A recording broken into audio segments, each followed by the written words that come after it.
এখন আমাদের গাছের পোকামাকড় থেকে বাঁচতে হলে আমরা কি স্প্রে করব? যেহেতু এটা মিলিবাগের অ্যাটাক হয়েছে, সেক্ষেত্রে আমরা ইমিডাক্লোরপিড গ্রুপের যে কোনো একটা ওষুধ ব্যবহার করবেন। আমরা এখানে ব্যবহার করছি হচ্ছে ধারবাহার নামে একটা ওষুধ। এরপরে হচ্ছে আমাদের কিছু মাকড়ের অ্যাটাক হয়, আপনারা জানেন লাল মাকড়ের প্রবলেমটা হয় পেঁপে গাছের ক্ষেত্রে। সেক্ষেত্রে আমরা ভাইটামিকটা ইউজ করতে পারি। এটা হচ্ছে অ্যাবামেকটিন 1.8 ইসি, এই প্রোডাক্টটা ইউজ করবেন। পরে হচ্ছে ছত্রাকনাশক আমরা ক্যাব্রিওটপটা ব্যবহার করব। এটা হচ্ছে আমাদের বিভিন্ন ছত্রাকজনিত যে প্রবলেমগুলো সেটা রিকভারি করার জন্য ব্যবহৃত হবে।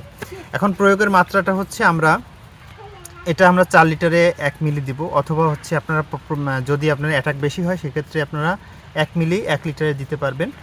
এবং ভাইটামিক হচ্ছে আপনারা প্রতি লিটারে 1 মিলি দিবেন।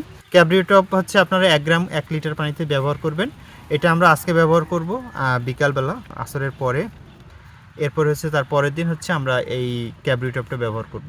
যদিও এটা ক্যাব্রিওটপটা এটার লেভেলটা অনেক পুরনো হয়েছে, আপনাদের আমি স্ক্রিনে এটা দিয়ে দিব।